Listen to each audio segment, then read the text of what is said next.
in the end.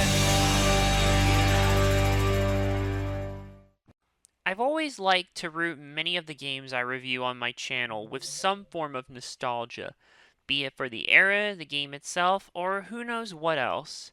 Seeing as how it's been 10 years since I've been doing game reviews, I thought doing reviews of games I've held with high nostalgia would be a good way to celebrate, and I think I have the perfect candidate for that.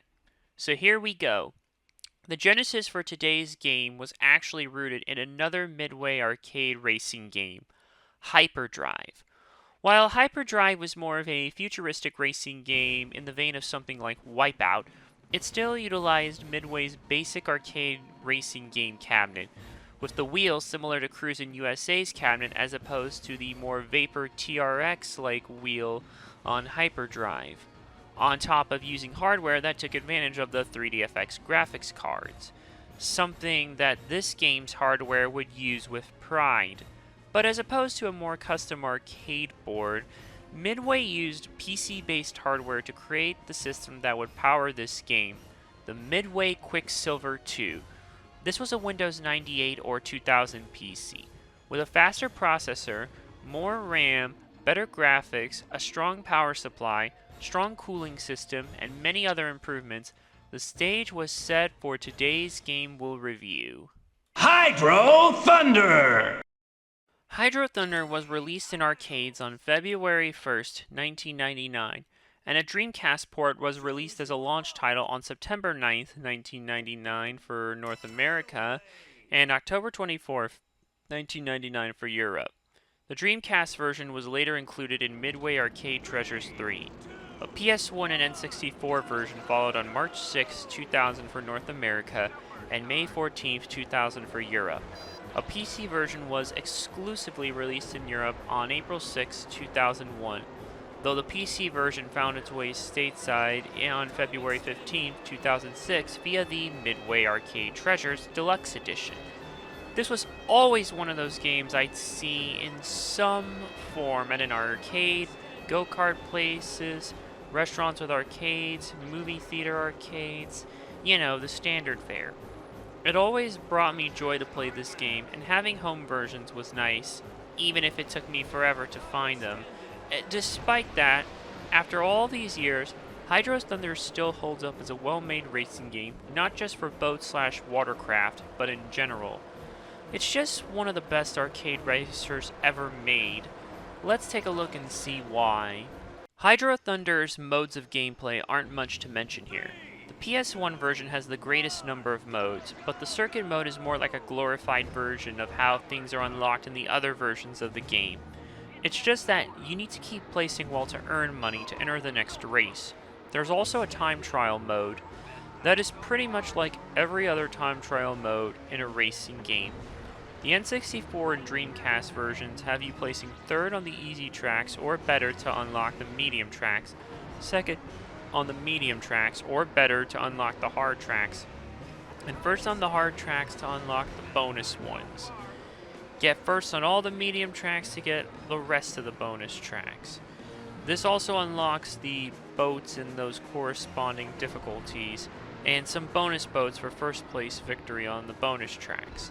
There's also multiplayer where you and a friend can go one-on-one. The N64 version, when the expansion pack is present, can support up to 4 players. This gives it one edge in this regard, but not so much in others. So the game doesn't seem to pack a lot of meat on the bone at first glance, but once you actually start racing, that's where the real fun begins. Hydro Thunder on the surface seems like your average racer. However, this game has the unique distinction of putting you in a powerboat racing on the water. Many of the courses you'll race on are point A to point B races, much like those seen in other Midway racers from this time, like the cruising games, but some of them are 3-lapped closed circuit races. Your goal is to fight to the front of the pack and win first place in the race. That may sound simple, but Hydro Thunder has some tough AI opponents. I think there might be some rubber banding going on. Races always seem neck and neck, and even when you take every shortcut/boost opportunity possible, it doesn't always pay off. And furthermore, like many arcade racers from this era, there's a time limit. Don't make the checkpoint in time, it's game over. To help you get there faster, you can pick up these boost power-ups. They're scattered throughout the courses, and when you collect one, it partially refills your meter. The blue boost give you about 4 seconds. The red boost will give you about 9 seconds. The red boosts are more uncommon and are typically located in tougher to reach spots. Sometimes there are hidden boosts in places you wouldn't realize, like the volcano in Lost Island. The boosts here aren't just to help you go faster. When you hit brake and boost, you can do what's called a hydro jump. This will not only let you get more air, especially off certain jumps or if you hold the boost button long enough, but you can also access boost icons that you normally wouldn't be able to access because they'd be out of reach. It took me a good while to figure this out though, but I'm telling you now since you're gonna need it for later on, especially for the more difficult tracks. Also, if you happen to boost while running into other racers or NPC boats, you can pull off what the game calls a mighty hole. This will knock a boat out of your way. Lastly, there are plenty of shortcuts to find. Just keep an eye out for them. Some are hidden in plain sight after all.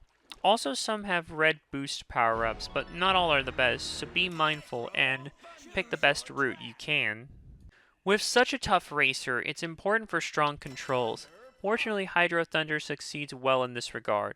While there are a couple configurations for the Dreamcast version, the second one does not appear in the Midway Arcade Treasures 3 collection. Only the first config does, so I'm going to focus on that one. The right and left triggers are used to accelerate and decelerate respectively. This allows you to have a firmer control on how much you want to accelerate or brake so you can hold the trigger halfway compared to the buttons. Especially useful when you're going around tight corners and things like that. The boost button functions the same across all versions and is placed in an easy to access location. You also have a button to adjust the camera for 3 views: behind the boat, further away, and first person. All of the main controls are very responsive, function as they should, and have no input delay. During a boost jump, though, doing it is kind of a bit of a pain. In order to do it, you have to completely let off the gas, then hold brake, then push the boost button. Think of it like using the clutch to shift gears. And while it does work, it doesn't feel very convenient since you have to stop using the gas to do this. But hey, I guess it does make you get an idea of when to use it. Heck, it's probably even harder in the arcade version to do, well, due to the way you adjust the speed. Instead of the pedals, you have like a little lever here that you can move from up to down. Not to mention, the boats in each class really do handle depending on the difficulty. They really correspond to it. Easy controls the best, but they aren't as fast. Normal has the best mix of speed and handling, and hard has the fastest boats, but the worst handling. Except for maybe Cutthroat. That's probably the best handling boat out of all the hard class of boats. On the whole, the game controls pretty well, and it can be harder depending on the boat you use. For a game that definitely looks like it came out in 1999, Hydro Thunder still looks good for the most part. That mostly boils down to the art design. Just about everything has a cool and unique look to it. For example, the boats. Many of them have very unique inspirations, like in the easy category. Misbehave looks like it was modeled after an old World War II dogfighter plane, or at the very least, heavy inspiration from it.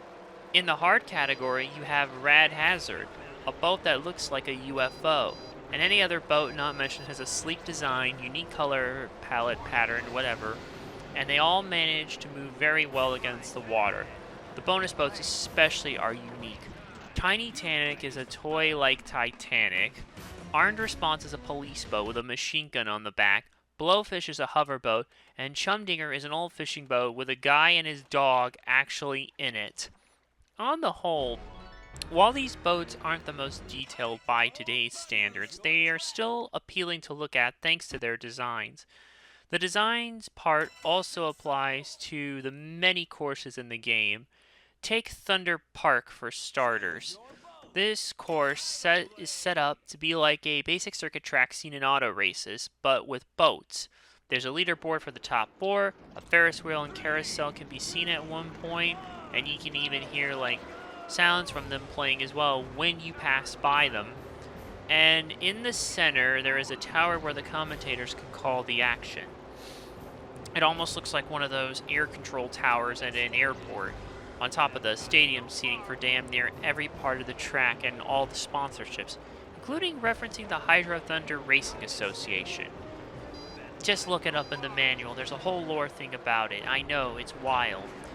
And even with shoutouts, I'm sure, to actual people who probably worked on this game, like Eric Browning and his brown-ass mule rentals.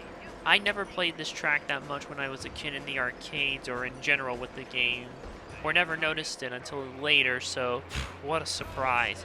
It's still, though, well designed. Also, many of the courses take unique turns and twists. Lost Island starts off in a sunny setting with plenty of beach, or at least some, and some jungles for good measure, but eventually you end up in a cave with a volcano that, if you go through it, can net you 9 seconds of boost like I mentioned earlier.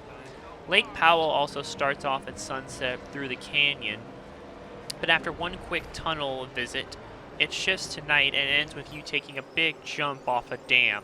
Quite frankly, I could do an entire video on the courses and the boats in this game. That's how well designed they are. It's very easy to see where some of that splashdown, rides gone wild course design influence came from. This game. It's not even just the design of the courses themselves, it's what goes on in them. Because there is variety, you may see other different types of NPC boats riding alongside you. For example, in Lost Island, a tour boat will race alongside you at one point in the level. The tour guide even points out how there are some neat graphical details in the game. Good day, ladies and gentlemen, and welcome to Lost Island Tours. I'd like to point out the use of dynamic tessellation, helping to make Hydro Thunder truly waterific. The tracks in Hydro Thunder were constructed using thousands of handcrafted triangles. Much of this is reflected as the triangles are used to create a variety of different environments. Circuit tracks, foreign cities, exotic locations like the Nile, a flooded NYC, it just goes on. On some of the tracks, you'll get police boats trying to stop you. And boy, is that a riot. Hell, in New York Disaster, first responders are out there as well. They can be knocked around like many other NPC boats. All of this combines to really breathe life into these tracks, and it makes it very engaging. Also, other smaller things like secret motors revealing themselves when you collect boost, etc., all of that helps. Beyond that, the models look well, even if they aren't the most detailed. When it comes to objects like buildings, architecture, mountains, foliage, the boats are decently modeled. Water looks nice, though it was quickly dethroned by that PS2 duck demo. But on the whole, the game, well, it still does look like it definitely came from 1999. The art style and how much it has going on in it still make it nice to look at. The sound design is another thing that really helps Hydro Thunder. The engine sounds of the boats do have some variety, though you might not notice it unless you really pay attention. This applies to the regular and the special boats, the latter having more unique sounds. Tiny Tanic in particular sounds like the coolest toy boat ever. And sounds for bumping into things and the like sound as they should, depending on what you ram into. Splashdown sounds especially have an impact from a high jump. Accelerating sounds are pretty good and adjust like they should, depending on how fast you go. Also, that boost pickup sound is so satisfying, on top of the boost sound itself. Ambient sounds belong where they should be, depending on the stage, and the sound effect design is great. The music is also pretty good. While each of the tracks have different sounding songs that fit them, Nile Adventure with an Egyptian style theme, Far East with a more Chinese inspired theme, etc., they are all bound by one underlying theme: urgency. That's not really a surprise, given that not only the time-based nature of the game, but it also has an epic adventure-like feeling to it. Think John Williams mixed with a disaster film soundtrack. Though you might not notice in the arcades, seeing as how regular play volume is set lower than the feedback volume for the subwoofer, This adds another element of immersion in a genre that isn't quite used to it, but it's nice here. The voice acting also helps with some of this, mainly from your captain. He'll tell you things to keep in mind as you race, comment on things like when you find a secret shortcut or whatever, etc. There's also other voice acting that comes from the other boats who is piloting them. In Arctic Circle, you'll find a whaling boat being ran by pirates who sound so into it. Police boats and captains on them sound determined to stop you, and some even speak a different language if you race on a foreign track like Greek Isles or Venice canals. Hell, in NY Disaster, the New York Coast Guard actually sounds pissed off at the racers, and the captain probably wants to fight them. Whoa, whoa, whoa! Slow it down there, you freaking nut job! Hey, we're trying to save lives here for crying out loud! Alright, you're angering me! That's it, Pally! It's go time! Nile Adventure has Egyptian chaining, ship graveyard security, sounds overprotective for something they may or may not get paid a lot for, and the voice acting in general is actually pretty good. Even the announcer has a certain enthusiasm to everything he says. So yeah, solid here. Replayability is a bit light here. After unlocking the main tracks and boats, if you get first on the bonus tracks, you can get some additional bonuses. Though keep in mind, the Midway Arcade Treasures 3 version doesn't have the bonus boats. At least, not that I could find here. I could be wrong about that, but I could not find them there. And is missing the Catacomb track. Hydro Thunder still holds its own as a rock-solid racing game. It looks well for the time, controls well, despite some hiccups with boost jumping, sounds excellent, and it looks simple on the surface, but it actually has a lot more going on underneath. However, the game's AI can be a bit brutal for some. It's on the short side, especially if you're really good at it, and the progression of it all can be a bit frustrating because of this. Despite all that, I can still recommend it all these years later. Quite frankly, aside from the sequel, I haven't ever really quite found a game that quite scratched the speedboat racing itch, let alone one like this. All the more reason to keep coming back to it. If you're looking to own it, it's kind of gone up a bit in price for the best version, the Dreamcast version, sitting around $35 complete in box as of writing this. N64 loose cart alone is $60 and it's not a good version. PS1 version sits at $20 complete, but it's also not the best version. If you want a cheaper way to get this, get the Midway Arcade Treasures 3 collection. You'll not only get Hydro Thunder, but also Rush 2049, Rush the Rock, and Off-Road Thunder, another Quicksilver 2 game, one that never got ported until this collection, amongst many other Midway racing games. It's about $15 on PS2 and Xbox complete, double that for the GameCube version. Of course, simulation always works as an option, but either way, just play through it. I give Hydro Thunder a 4.5 out of 5. Thanks for watching. Click subscribe below and check out the playlist on screen for more content. To help support the show beyond the usual means, check out my Patreon and Ko-fi on the link tree in the description. And come by my Twitch where I conquer my backlog one game at a time. See you in the next video!